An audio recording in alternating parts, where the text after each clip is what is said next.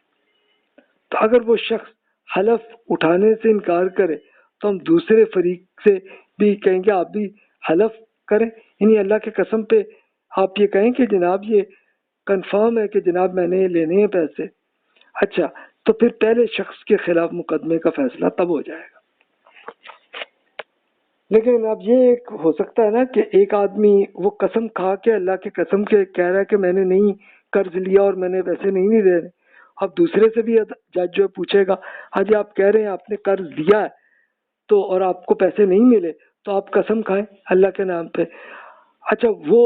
قسم نہیں کھائے گا تو پھر اس کا مطلب ہے کہ دوسرے کی بات درست ہے جس نے قسم کھائی ہے تو وہاں چل جائے گا. لیکن اگر دونوں ہی قسم کھا بیٹھے تو پھر جج وہاں پہ کنفیوز ہو جائے گا. پھر وہ کہے گا کہ نہیں جناب عدالت یہاں پہ فیصلہ نہیں کر سکتی اس معاملے کو. ہاں لیکن آج کل کے زمانے میں انٹیلیجنس ایک یہ پوری اس کے ذریعے تو پھر پولیس جو ہے جس طرح سے وہ کرتی ہے پورے ایویڈنس اور اس سے، اور پھر اگر اسپیشل چلے اور کچھ نہیں ایویڈنس اس طرح سے مل گیا کہ خود گورنمنٹ کے کیمرے میں یہ پوری آ گئی تو پھر ٹھیک ہے جج وہاں سے فیصلہ کر لے گا. وہ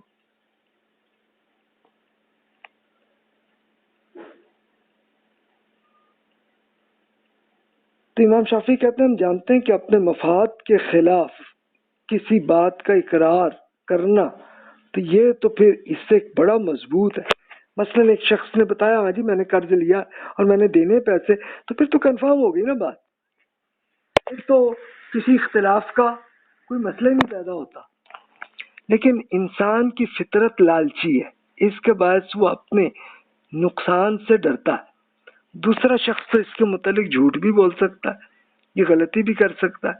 اچھے کردار والے افراد کی گواہی مدعی یا مدعا علیہ کی حلف سے زیادہ مضبوط ہوگی. یعنی آپ یہ پورے جو ایویڈنس ملتے ہیں تو وہ ایویڈنس زیادہ مضبوط ہو تو اسی بیسس پہ ہی آپ پہ عدالت میں فیصلہ کر سکتے ہیں آپ. اسٹوڈنٹ کہاں جی بالکل ایسا ہی ہے، واقعی یہ سب چیزیں پورے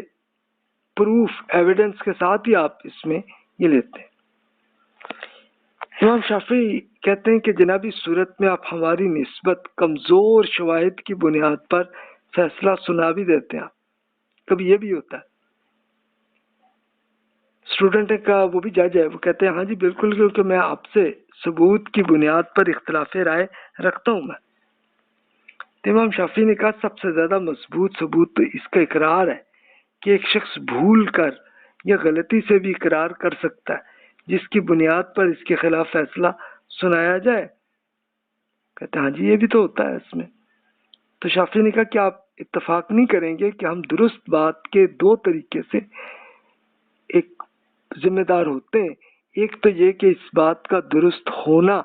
ظاہری اور کوئی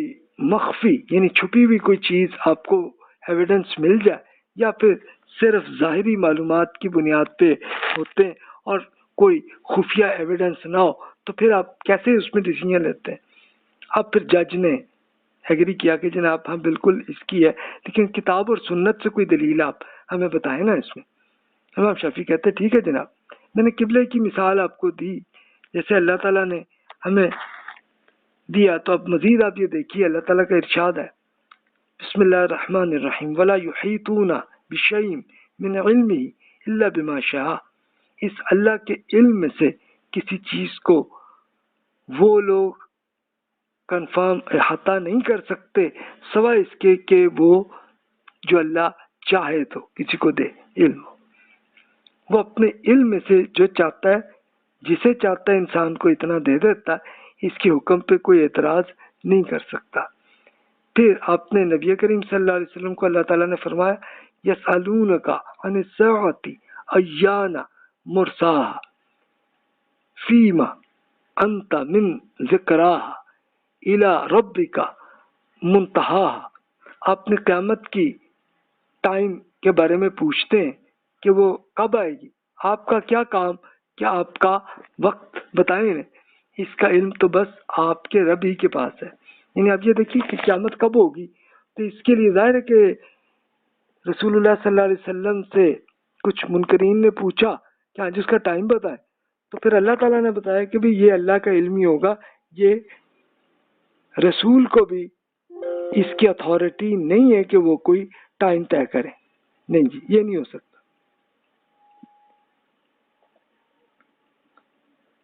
اب اس کے لیے وہ حدیث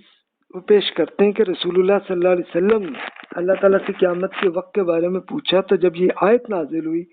تو پھر کہ آپ کا کیا کام، کیا آپ کا وقت ہے، تو پھر اس کے بعد رسول اللہ صلی اللہ علیہ وسلم نے سے جب بھی کسی نے پوچھا تو آپ نے کہا بھی مجھے علم نہیں ہے اس کا۔ اللہ تعالیٰ کا یہ حکم ہے قُلْ لَا يَعْلَمُ مَنْ فِي السَّمَاوَاتِ وَالْأَرْضِ الْغَيْبَ إِلَّا اللَّهُ، آپ کہہ دیجئے آسمان اور زمین میں غیب کا علم اللہ کے سوا کسی کے پاس نہیں۔ اب آپ کہیں گے کہ جناب انسان اب تو یہ بھی ہے کہ وہ دوسرے سیاروں کے ذریعے پوری انفارمیشن آپ کو مل جاتی ہے، تو وہ ٹھیک ہے، لیکن وہ بھی 100% پوری یونیورس کی نہیں ملتی، تھوڑی بہت چھوٹی موٹی بات بس ہمیں پتہ چل جاتی، بس اور کیا۔ ان اللہ عنده علم الساعة وينزل الغيث ويعلم ما في الارحام وما تدري نفس ماذا تكسب غدا وما تدري نفس بأي ارض تموت ان اللہ علیم خبیر۔ قیامت کی اس ٹائم کا علم تو صرف اللہ ہی کے پاس ہے، وہی بارش برساتا ہے، وہ جانتا ہے کہ ماں کے پیٹ میں کیا ہے، کوئی شخص یہ نہیں جانتا کہ وہ کل کیا کمائے گا، اور نہ ہی کوئی شخص یہ جانتا ہے کہ وہ کس زمین پر مرے گا، بے شک اللہ ہی جاننے والا اور باخبر ہے۔ اب یہ ایسا علم ہے کہ جو کسی انسان کو معلوم نہیں ہے، نہ قیامت کے دن کا۔ اچھا اب آپ کہیں گے کہ جی آج کل تو وہ ایک یہ فورکاسٹ ہوتی ہے بارش کی، اور یہ بھی پتہ چل جاتا ہے، ایک فورکاسٹ ہوتا ہے کہ اگلے مہینے کی سیلری اتنی آئے گی، یہ ہوتا ہے، لیکن یہ 100% کوئی گارنٹی نہیں ہوتی، یہ اللہ کو علم ہوتا ہے۔ اچھا لوگوں کو یہ ضرور کنفیوز آتا ہے کہ ماں کے پیٹ میں اب تو چلے ہمیں جی الٹرا ساؤنڈ سے پتہ چل جاتا ہے کہ بیٹا ہے کہ بیٹی ہے، لیکن یہاں پہ اللہ تعالیٰ نے وہ نہیں فرمایا بتایا کہ بھی بیٹا ہے کہ بیٹی، بلکہ یہ بتایا کہ ماں کے پیٹ میں وہ شخصیت کیا ہے۔ اب یہ کوئی انسان نہیں جان سکتا کہ ماں کے پیٹ میں جو بھی بچہ ہے، لڑکا ہو لڑکی ہو جو بھی ہو، وہ بعد میں بن کے بڑے اسکالر بنیں گے یا کوئی ملٹری کے جنرل بنیں گے یا کیا بنیں گے، کوئی نہیں جانتا۔ تو فیوچر کا علم اللہ تعالیٰ ہی کو معلوم ہے، انسان بس ایک اندازہ ہی صرف کرتا مستقبل۔ تو یہ ایک بیس ہے اسی دلیل پہ پھر امام شافعی رحمۃ اللہ علیہ نے ڈسکشن اس کی یہ کی کہ دیکھیں کہ یہ جو قیاس کا ہے تو قیاس انسان جو کرتا ہے تو انسان سے غلطی ہو بھی جاتی ہے، اسی لیے یہ اختلاف بھی ہوتا ہے۔ تو اس لیے لیکن چلیں جس اسکالر کو جو سمجھ میں آیا جتنا آیا اس لحاظ سے پھر عمل کرے وہ، اور وہاں تک ہے وہ بعد میں دوسرے اسکالر کو کچھ اور بات سمجھ آئی وہ اس طرح عمل کرے، اس سے کوئی فرق نہیں پڑتا۔ اب آئیے ہمارے پاس ٹائم ہے تو اجتہاد کو بھی ہم ڈسکشن کر لیتے ہیں۔ اسٹوڈنٹ نے پوچھا کہ آپ نے کچھ بتایا تو یہ اجتہاد کے بارے میں کیا دلیل ہے؟ امام شافعی کہتے ہیں اس کے لیے قرآن مجید میں اللہ تعالیٰ نے یہ دی ہے اجازت، وَمِنْ حَيْثُ خَرَجْتَ فَوَلِّ وَجْهَكَ شَطْرَ الْمَسْجِدِ الْحَرَامِ وَحَيْثُ مَا كُنْتُمْ فَوَلُّوا وُجُوهَكُمْ شَطْرَهُ، آپ جہاں سے بھی نکلیں اپنا منہ مسجد الحرام کی سمت پھیر دیجئے، اور جہاں کہیں پہ بھی آپ ہوں اپنا منہ اسی کی طرف کر لیجئے۔ تو اب یہ دیکھیے نا کہ آپ کسی ملک کسی شہر کہیں پہ بھی آپ سفر میں بھی ہیں تو کہیں اور میں گئے تو وہاں پہ آپ کو وہی مسجد الحرام کی ڈائریکشن اب وہاں کے لوگوں سے پوچھ لیں یا آپ گوگل میپ سے آپ دیکھ لیں اور وہاں سے اس لحاظ سے آپ ادھر منہ کر کے نماز پڑھیں، بس حکم یہی ہے۔ تو اسٹوڈنٹ نے پوچھا یہ جو یہاں پہ لفظ آیا شطر، شطر سے کیا مراد ہے؟ یہ قرآن پاک میں وہی حکم ہے نا، شطر المسجد الحرام، یعنی مسجد الحرام کی طرف سمت پھیر۔ تو اس کو پھر امام شافعی نے ایک شاعر، عرب شاعر کی، قدیم شاعر کی مثال سے شطر کا مطلب بتایا، یعنی یہ شاعری کیا ہے۔ اس شعر کا ترجمہ ہی آپ دیکھ لیں کہ جب مصیبت کی گھڑی آ پہنچی تو ان کی آنکھیں اس کی طرف دیکھتی رہ گئیں، تو فشطرہا بصر العینین مسجور، یعنی کوئی ایسا رزق آیا کہ آنکھیں اس کی طرف دیکھتی رہ گئیں۔ تو یہاں پہ شطر کا مطلب کیا ہوا کہ آنکھیں جو دیکھ رہی وہ مراد۔ تب جو شخص حرم شریف میں بیٹھا ہوا ہو اس کے لیے تو کوئی مسئلہ ہی نہیں ہے، وہ تو عین کعبہ کو دیکھ لیتے ہیں، لیکن دوسرے ملکوں میں مسجد الحرام سے یہ جو فرق آتا ہے تو وہاں پہ اجتہاد کرنا پڑتا آپ کو، کیونکہ اس اجتہاد کے لیے چلیں آج کل ہمیں ٹول مل گیا گوگل میپ کا، ورنہ پرانے زمانے میں لوگ پھر اسی طرح ہی اندازہ کرتے ہوتے تھے۔ اچھا اب سے 100 سال پہلے لوگوں کو یہ آیا تھا طریقہ کہ یہ جناب یہ پتہ چلا کہ یہ جناب سورج ایگزیکٹ اس ٹائم پہ، یہ جب انسانوں نے گھڑی استعمال کرنے لگے تو تب آیا کہ جناب اس دن اتنے گھنٹے پہ اتنے منٹ پہ یہ عین کعبہ کے اوپر کھڑا ہوگا سورج، تو وہ لوگ اس لحاظ سے بھی ڈائریکٹ کر لیتے تھے، ٹھیک ہے۔ لیکن پرانے زمانے کے لوگ تو بس یہی کرتے تھے کہ وہ یہ پتہ چلا کہ جناب مکہ جو ہے ہمیں مغرب میں ہے یا مشرق میں ہے یا شمال میں ہے یا جنوب میں، جہاں پہ بھی ہو تو بس وہیں سے وہ اندازہ کرتے ہوتے تھے، تو یہی تھا نا۔ تو اس لیے یہ سب کا اجتہاد ہے جس طرح کرتے ہیں۔ اسٹوڈنٹ نے کہا کہ جناب اس میں معاملے میں آپ سے اتفاق کر لوں تو مجھے کچھ اور معاملات پہ بھی اتفاق کرنا ہوگا۔ امام شافعی نے کہا جس پہ بھی چاہے آپ رائے اختیار کریں، آپ کو میرے لحاظ سے تو نہ سوچیں، آپ اپنی طرح سوچیں۔ اسٹوڈنٹ نے کہا کہ جی یہ اختلاف رائے مجھے درست نہیں لگی۔ اب دیکھیں کہ اسٹوڈنٹ جو ہے وہ امام شافعی سے اختلاف کر رہے ہیں، لیکن ان کا ایٹیٹیوڈ کیسا اچھا ہے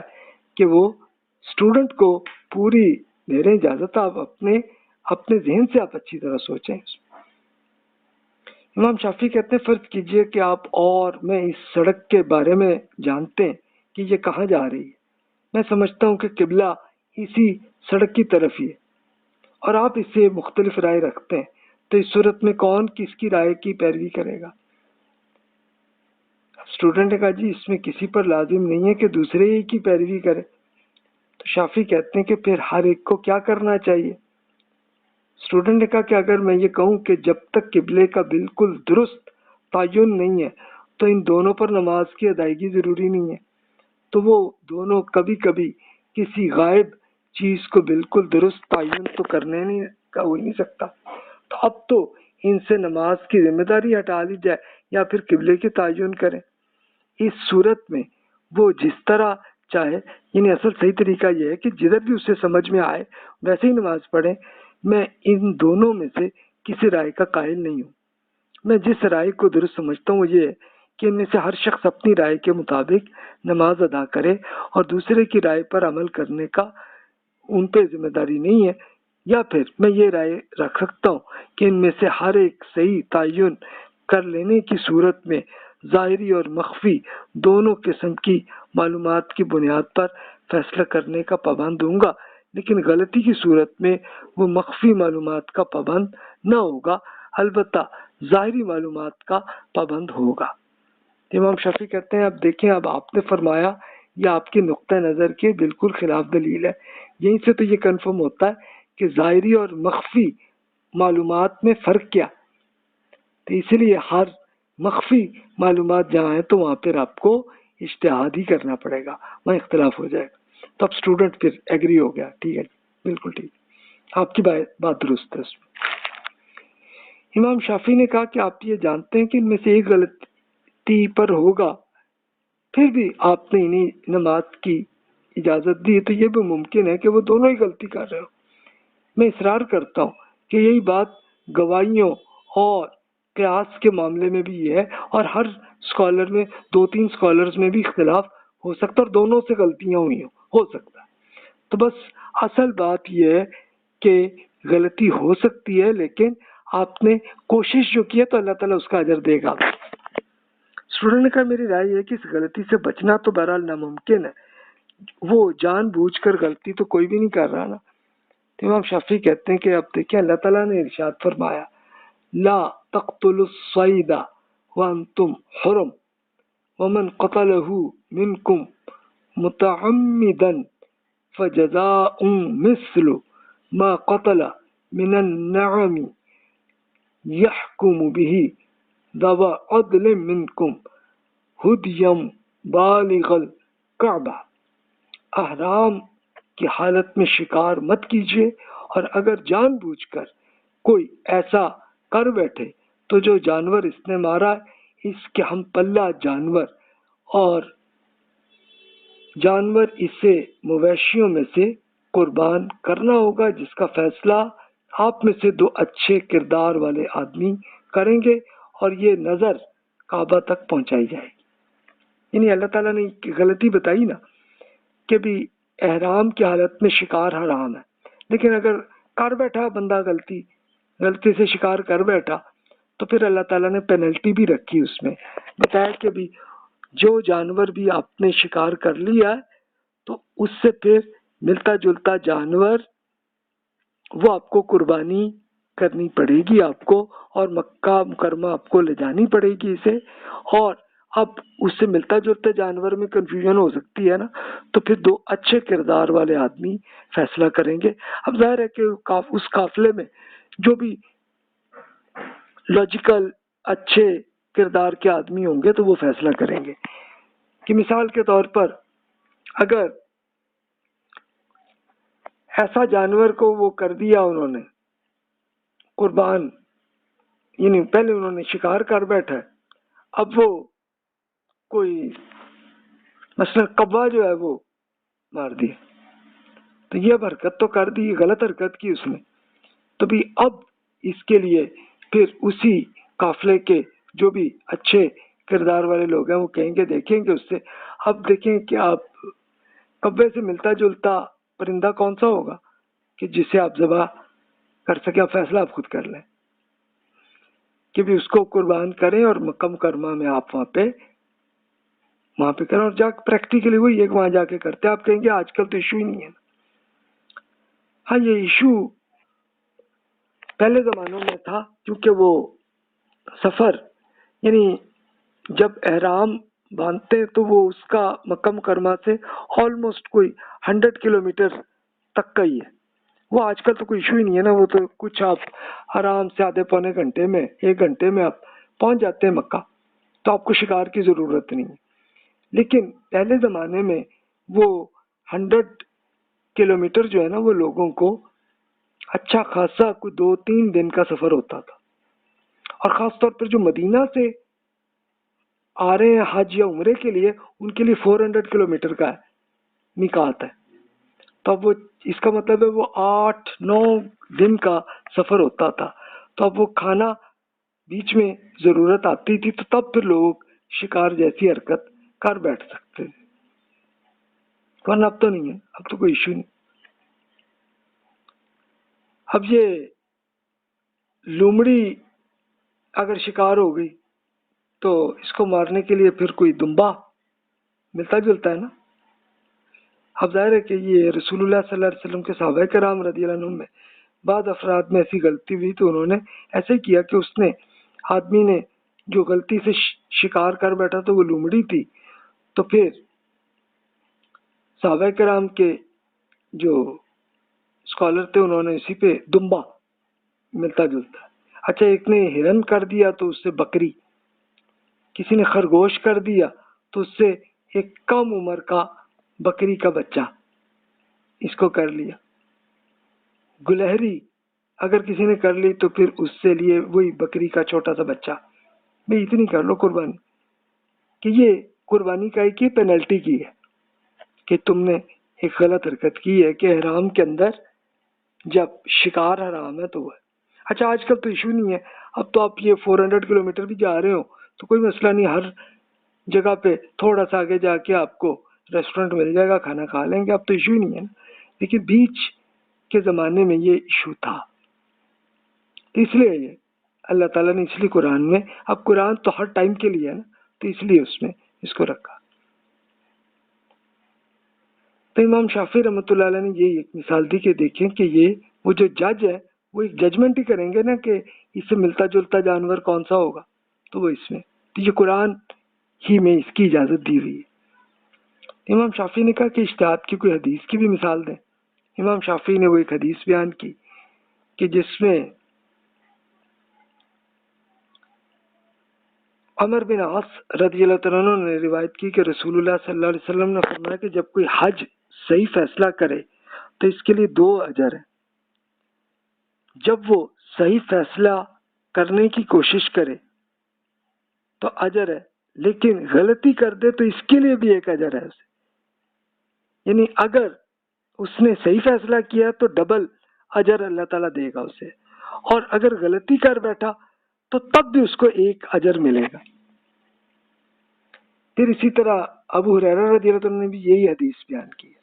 تو اس سے یہ پتہ چلتا ہے کہ جو اجتہاد جس اسکالر نے اگر اچھی صحیح نیت سے کیا تو اللہ تعالیٰ اس سے غلطی پر بھی اس کو اجر دے گا, اور اگر صحیح جگہ پہ پہنچا صحیح فیصلہ کیا تو ڈبل اجر اللہ دے گا اسے.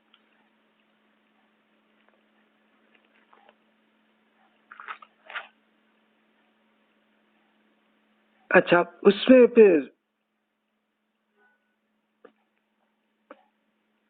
اسٹوڈنٹس نے اس میں پھر اور اعتراض اس میں کیا تو امام شافعی نے اس میں مزید اس میں بیان کیا. اس میں بتایا کہ دیکھیں نبی کریم صلی اللہ علیہ وسلم نے اس میں ایک حج کا اجر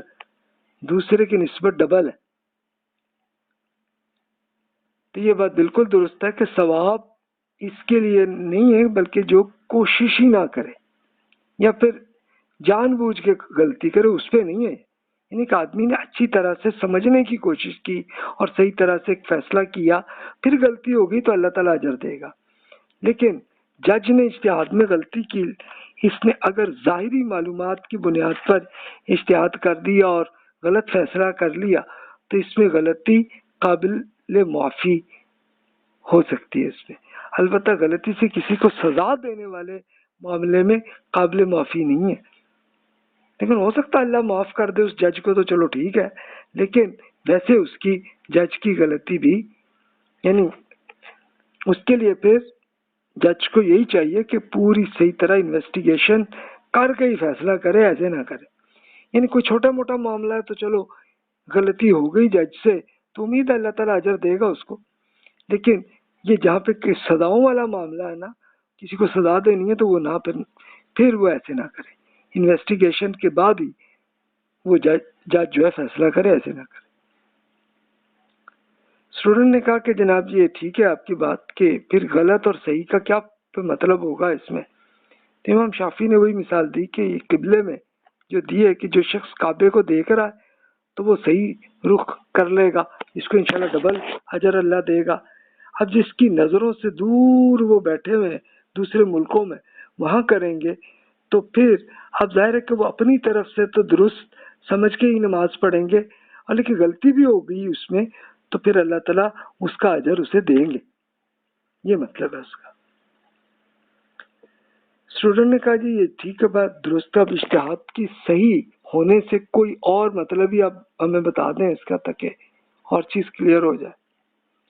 تو امام شافعی نے اس میں پھر وہی اجتہاد کی مثال انہوں نے دی کہ وہ قبلے کے تعین میں آنکھوں سے دیکھتے ہوئے اختلاف جو کرے تو یہ تو سچ مچ کی غلطی ہے، تو اس میں تو اللہ اجر نہیں دے گا، کعبہ کے سامنے بیٹھا ہوا ہے، لیکن دور ہے تو اس کا تو مجبور ہے نا آدمی، اس لیے یہ فرق ہے۔ اسٹوڈنٹ نے کہا جی اور کوئی مثال نہیں؟ امام شافعی کہتے ہیں میں نہیں سمجھتا کہ اس سے زیادہ کوئی مضبوط مثال ہو، لیکن اسٹوڈنٹ کا نہیں پھر بھی کوئی دے نا مثال آپ۔ امام شافعی نے کہا اللہ تعالیٰ نے ہمیں 2 3 4 خواتین سے نکاح کرنے اور لونڈیوں سے ملکیت کی تعلق میں ازدواجی تعلق کو جائز قرار دیا ہے، لیکن یہ بتا دیا اس نے ماؤں بہنوں بیٹیوں سے شادی کو حرام قرار دیا۔ اب اسٹوڈنٹ کہتے ہیں ہاں جی بالکل قرآن پاک پہ اللہ تعالیٰ نے دی ہے اجازت اور حرام بھی بتایا۔ تو امام شافعی کہتے ہیں کہ اگر ایک شخص نے ایک لونڈی ملی اسے اور پیریڈ ختم ہونے کے بعد اسے حمل نہیں ہوا تو کیا اس سے ازدواجی تعلق قائم کرنا جائز ہو جائے گا؟ اسٹوڈنٹ نے کہا ہاں جی پھر جائز ہوگا۔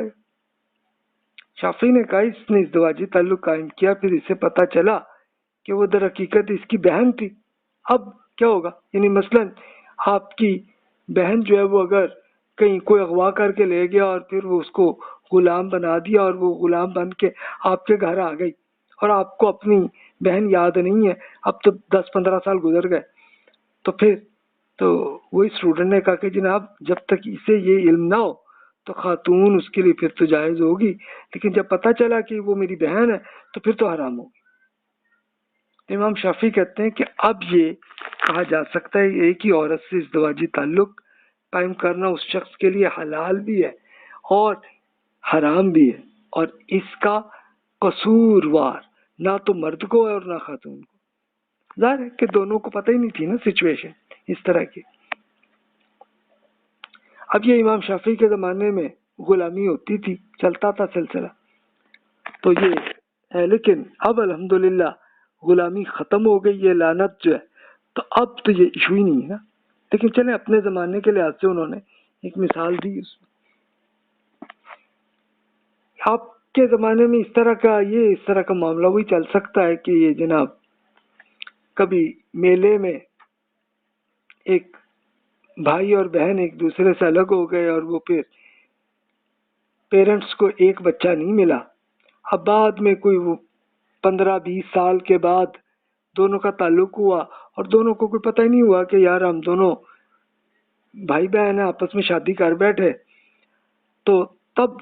تک تو چلے گا معاملہ، لیکن جب اگلوں کو پتہ چل گیا کہ یار واقعی یہ میری بہن ہے اور بہن کو پتہ چل گیا یہ بھائی ہے، تو پھر تو وہ نکاح ہی آٹومیٹیکلی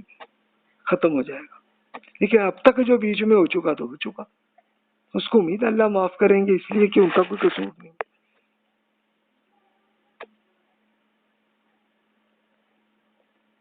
تو امام شافعی نے یہ ایک اچھی دلچسپ مثال دی۔ امام شافعی کہتے ہیں جس کی ایک اور مثال ہے کہ جس نے کسی خاتون سے لا علمی میں نکاح کر لیا اور پھر چوتھی بیوی کی وفات سے پہلے لا علمی میں 5ویں شادی کر بیٹھا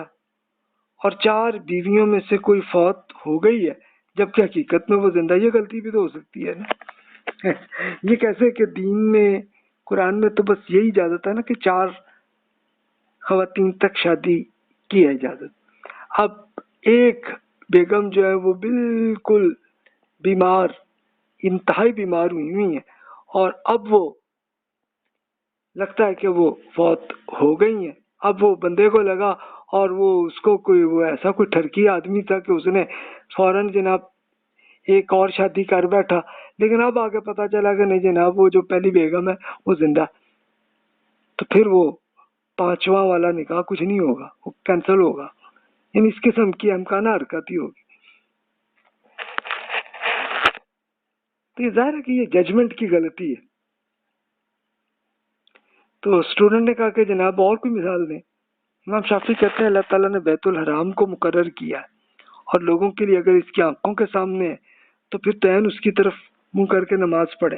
اور اگر دور ہے تو اس کی سمت کا تعین کرنے کی کوشش کریں. مزید ذمہ داری ہے آپ پہ. اس نے ان کے لیے آسمان، زمین، سورج، چاند، ستارے، سمندر، پہاڑ، ہواؤں کو تخلیق کیا. اس کو اللہ تعالیٰ نے قرآن پاک میں بتایا، وَهُوَ الَّذِي جَعَلَ لَكُمُ النُّجُومَ لِتَهْتَدُوا بِهَا فِي ظُلُمَاتِ الْبَرِّ وَالْبَحْرِ. وہی ہے جس نے تمہارے لیے ستاروں کو خشکی اور سمندر کی تاریکیوں میں راستہ معلوم کرنے کا ذریعہ بتایا. وَعَلَامَاتٍ وَالْبِالنَّجْمِ هُمْ يَهْتَدُونَ. اس نے زمین میں راستہ بتانے والا علامات رکھ دی ہیں، اور ستاروں کے ذریعے ہی وہ راستہ معلوم کرتے ہیں. تو بھئی اس کے لحاظ سے آپ این کعبے کو بھی ایسے ہی آپ کر سکتے ہیں کہ اس کی ڈائریکشن یہ ہے. اب یہ وہی مثال ہے جو میں نے آپ سے شیئر کی اپنی پرسنل کیس کے. میں نے نان مسلم سے ہی پوچھا کہ جناب آپ کا یہ سورج کس طرف سے غروب ہوتا ہے، بتا دیا انہوں نے کہ جناب ادھر غروب ہوتے ہیں. تو ٹھیک ہے، اب مجھے خود گوگل میپ میں پتا تھا کہ یہ مغرب میں ہی کعبہ ہے، سری لنکا میں. تو ٹھیک ہے، میں اس طرف نماز پڑھ لی اس میں. تو جناب یہاں پہ آ کے یہ قیاس اور اجتہاد کی ڈسکشن یہاں مکمل ہوئی. اب اگلی چیز استحسان ہے. اب یہ کیا چیز ہے،